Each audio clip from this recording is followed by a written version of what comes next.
Welcome back to STEM Power. This episode features an interview with Dr. Kim Souder as she talks about her experience in material science and chemistry.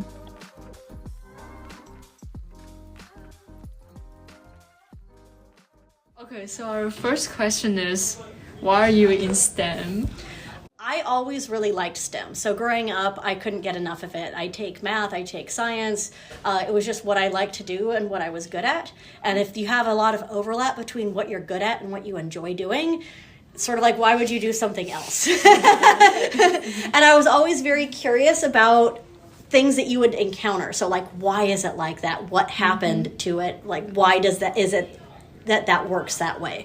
So I was often naturally very curious about a lot of STEM questions versus a lot of the non-STEM things. It was just sort of, it didn't spark that curiosity in me either. Any specific reason why you chose chemistry? Was it because of that curiosity?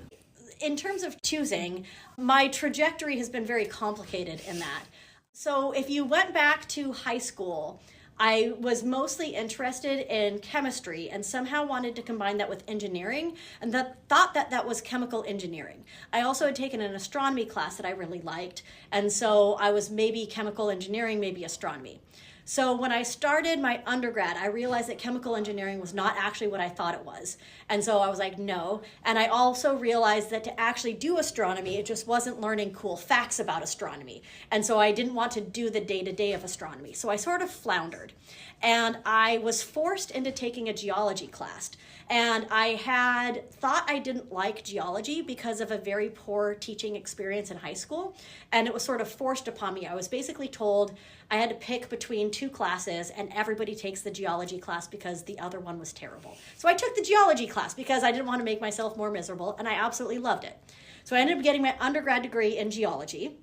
And then I went for grad school, and in grad school discovered material science because my advisor was co-chaired between geology and material science. So I took my first class in material science at that point and realized that's actually what I was trying to do in terms of combining chemistry with engineering. I just didn't know this was a thing. So I discovered it very late as a result, and I ended up just taking a lot of classes from them and sort of going that direction. And then I went into environmental stuff for a while just because that's where I could get a job. There weren't a lot of places hiring when I got my PhD. And so it was just sort of who would actually give me a job. And so I ended up going into environmental stuff. That ended up being basically a combination of looking at some chemistry, some environmental stuff, and some math stuff.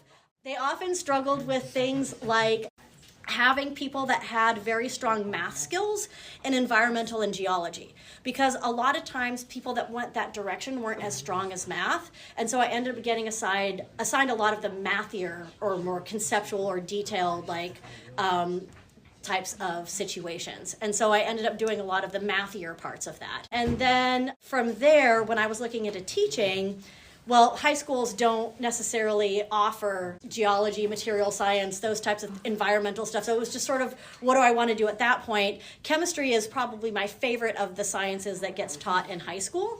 And so that was sort of a natural choice for me there. But I was also considering math and other STEM classes. It wasn't necessarily a sure thing that it would be chemistry. What did you find in material sciences that wasn't in like chemistry or maybe chemical engineering per se? What got me into geology was the curiosity about why things were a certain way. Why does a mineral grow in a certain shape? Why is it that color? Why did that happen? And chemistry gives a lot of those whys, but it's about the liquids, the gases, the solutions. I was really looking at solid state chemistry, which is fairly material science. They're very similar to each other. And I was doing that of geologically relevant materials without realizing that I was essentially doing material science. And then it wasn't until grad school that I started taking material science classes, and I was like, oh, this is just applied to different stuff. So we're not looking at rocks, we're looking at metals. Like, okay, that's not that different, it's just different context for it. But a lot of the things that I was trying to do were those. But it basically answered my curiosity of the whys about everything that I was seeing. And what really got me excited in my intro geo classes were in mineralogy. You're like, okay, this thing grows as a dodecahedron, and this thing grows as a hexagon, and this thing grows in a cube. And you hit the cube thing with a hammer and it shatters at an angle. Like, why does it do all of that? And then why is this one green and that one pink and that one blue? Like, what makes that happen? And so it gets a lot of those things that I felt like I was naturally curious about that just interested me a lot. I also really liked the integration of the advanced math into those things, where I really liked the classes that used things like multivariable calculus, differential equations, linear algebra, and like incorporated that into that. And I saw that in geology as an undergrad because our undergrad curriculum was very rigorous, but a lot of other geo programs were not like that and didn't have a lot of advanced math in there. But the material science incorporated a lot of the advanced math in it just naturally because engineering tended to force that to happen. But I was also really good at the math parts, and I enjoyed the math parts of it a lot. So it also let me like apply the math that I had in useful ways as well, which I found fun. Do you want to share an impactful experience in STEM or any key challenges you have faced?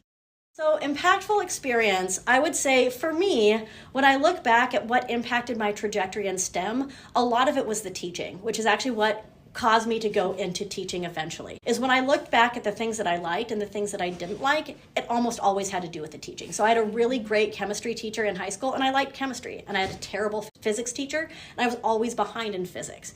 And bio, I had a good one and a not good one, and I always felt okay in bio.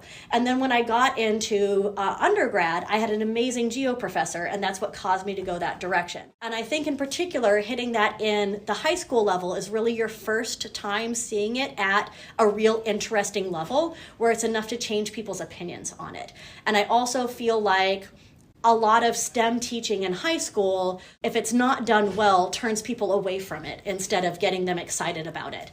And so it was important for me, looking back at what sort of got me interested in science and keeping me interested in it, it was mostly really good teachers. And when I had poor teachers, it made me lose interest in that. And so I think for me, probably the biggest impact was my high school teachers, and that created such a difference in what I wanted to do and what I enjoyed doing and what I didn't like to do, that sort of made the decision of where I wanted to go eventually in my life easy for me, because I wanted to be able to hopefully not make everybody hate science, but actually like science and do what I could to increase not just knowledge, but enthusiasm for these subjects. Mm-hmm. As high schoolers, we definitely feel like the impact that our teachers have.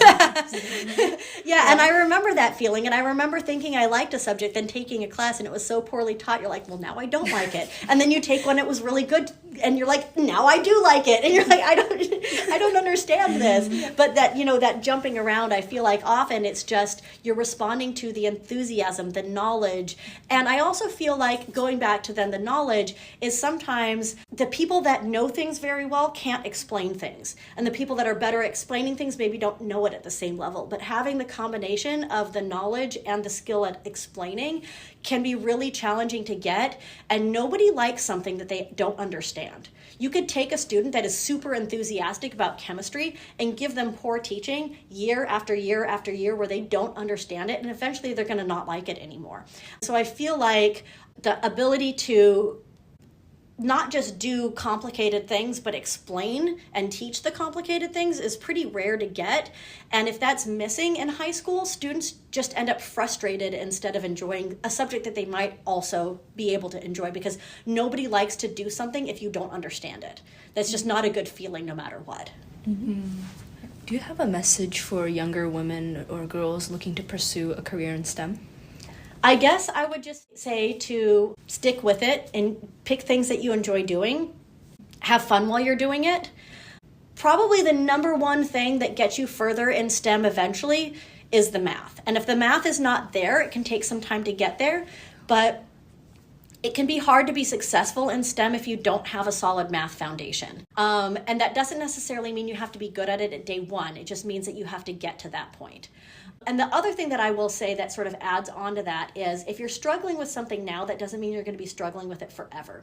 And I hear a lot of stories of people that say, well, I can't do this, or this is really hard. And that doesn't necessarily mean you're not going to get to that mastery level eventually, because you talk to adults that say, oh yeah, I was terrible at that in high school, and they still ended up going into that as a career, which doesn't mean that you stick with it if you're still terrible at it forever. But being bad at something or not naturally gifted at it in high school or younger doesn't necessarily mean that you won't develop the ability to do that later. And so to just sort of stick it out and see how it goes, and to not give up if things seem hard, because a lot of STEM relies on failure. And as a society, we don't respect failure in children enough.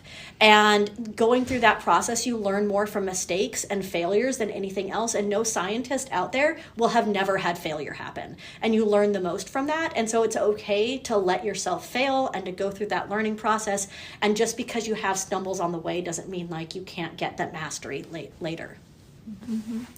All right. One last thing, any interesting stories or anything about STEM that you'd like to share? Yeah, Caltech was a very unusual place to go to school, and so we had a lot of unusual things happen there. Just, a lot of interesting STEM things happened. I will say that the thing that was fairly unique about that was the culture of, engineering and designing and building stuff and sort of getting into minor mischief associated with that. And so I think the funniest story is when, people were pranking each other, and a student went away for the weekend, and so they took all of the furniture and belongings of the student out of his room and turned it into a hot tub.